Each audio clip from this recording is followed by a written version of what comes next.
7 penyebab ilmu pelet gagal menembus target Anda.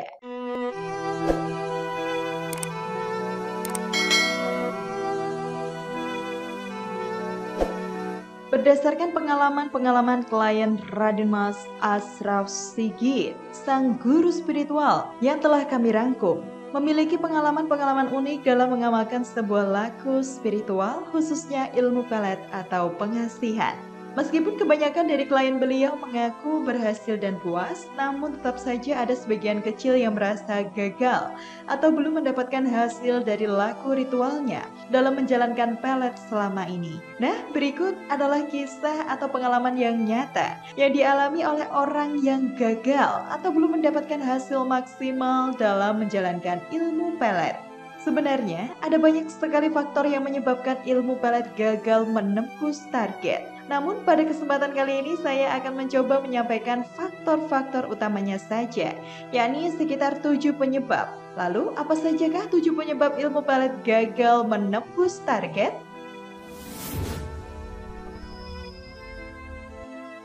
Pertama, niat Anda kurang baik. Niat merupakan sebuah titik awal ketika hendak melakukan sesuatu. Kebanyakan dari pengamal ilmu pelet pengasihan menjalankan ilmu dengan niat yang kurang baik atau negatif. Jika memang Anda belum merasakan manfaat dari amalan ilmu pelet Anda, maka mulai detik ini, luruskan niat Anda. Jika hanya untuk menyakiti, balas dendam, atau mempermainkan target, maka jangan lakukan. Masih banyak hal yang bisa Anda lakukan dari sekedar mengumbar hawa nafsu dan memaksa malapetaka hadir dalam hidup dan kehidupan Anda. Ajian ilmu pelet dan pengasihan berasal dari kata dasar asih. Ada keindahan di dalamnya. Jangan rusak dengan hawa nafsu dan dendam yang tidak baik. Luruskan niat, baru lakukan proses pemeletan.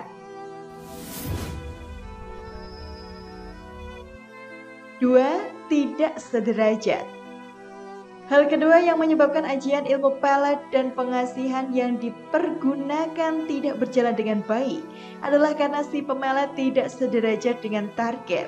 Ajian ilmu pelet dan pengasihan memang ada kemungkinan sukses dan berhasil, meski si pemelet dan si target beda derajat. Namun seringkali ajian tersebut gagal total karena derajat yang tidak seimbang dan jomplang. Ketidaksederajatan ini mempunyai banyak faktor.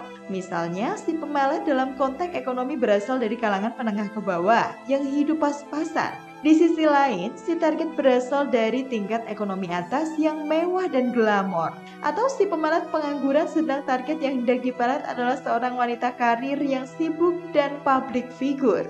Perbedaan derajat yang menyolok dan tidak seimbang ini menyebabkan hubungan keduanya susah berlangsung dengan baik. Dan jika ajian ilmu pelet mampu menembus target, hubungan tidak akan berjalan lama. 3. Guru atau pembimbing yang salah. Tidak hanya guru atau pembimbing yang kompeten, juga mampu membuat ajian pelet dan ilmu pengasihan yang dipergunakan tidak berjalan dengan baik. Carilah guru pembimbing yang benar-benar ahli di bidang pelet dan pengasihan, yang mahir, terampil, dan menguasai keilmuan ini dengan seksama. Pahami guru itu, mintalah ijazah dengan baik dan penuh ketawaduan. Mintai ridhonya, pahami petuah, kata, dan wejangannya.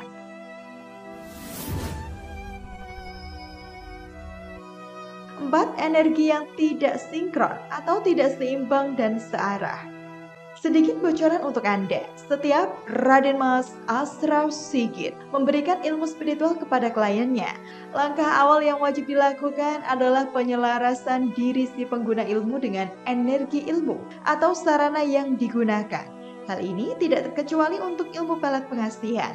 Penyelarasan ini menjadi hal yang sangat penting di samping niat yang baik. Terlebih lagi ketika si pemelet tidak yakin, tidak pasrah, ragu, dan was-was, maka energi yang terpancarkan tidak akan bekerja dengan maksimal karena tidak adanya sinkronasi energi. Sebenarnya, tugas utama energi yang terpancar pada ajian ilmu pelet dan pengasihan adalah untuk menyatukan energi si pemelet dan si target.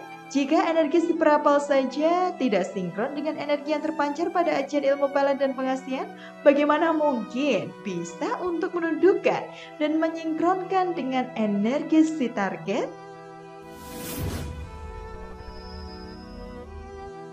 5 waktu yang tidak tepat.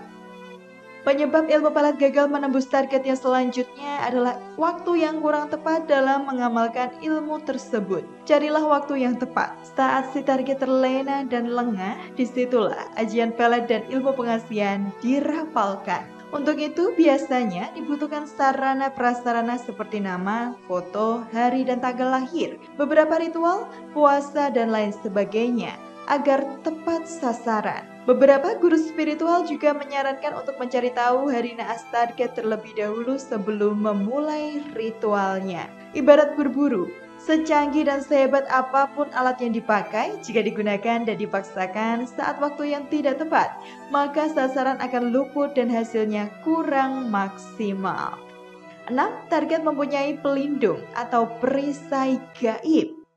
Ajian ilmu pelet dan pengasihan yang dirapal bisa berjalan kurang maksimal atau bahkan gagal total jika si target memiliki perisai atau perlindungan gaib. Perisai atau perlindungan gaib ini akan bekerja secara otomatis untuk melindungi si target dari pengaruh ajian ilmu pelet dan pengasihan yang ditujukan padanya. Perlindungan gaib yang diperoleh pun bisa beragam, mulai dari orang pintar, leluhur, dan masih banyak lagi. Perlindungan gaib pun akan makin kuat jika si target adalah orang yang taat beribadah dan suka melakukan kegiatan-kegiatan positif. Orang yang selalu berpikir optimis, yang kondisi fisik dan mentalnya positif, juga sedikit lebih sulit ditembus ajian ilmu pelet dan pengasihan. 7. Selubung energi negatif sering melakukan molimo. Molimo adalah pasal larangan yang sering diungkapkan oleh guru spiritual kepada murid atau klien-kliennya. Perbuatan molimo ini sangat dilarang karena mengandung energi negatif, sehingga akan mempersulit seseorang dalam menyerap keilmuan yang dipelajarinya. Selubung energi negatif ini muncul karena si pemelet melakukan perbuatan yang mengandung energi negatif datang dan mengelilinginya, seperti mencuri, merampok, jambret, melakukan penipuan, melanggar norma-norma, melanggar hukum, dan lain sebagainya. Ajian ilmu pelet dan pengasihan adalah energi positif. Jika hendak melakukan ritual pelet, bersihkan diri. Undang energi positif untuk datang. Karenanya, sebelum melakukan ritual memelet, biasanya guru spiritual menyarankan untuk mandi besar, berpuasa, tidak tidur, dan lain sebagainya. Semua itu dalam rangka untuk memaksimalkan energi positif dan meminimalisir energi negatif.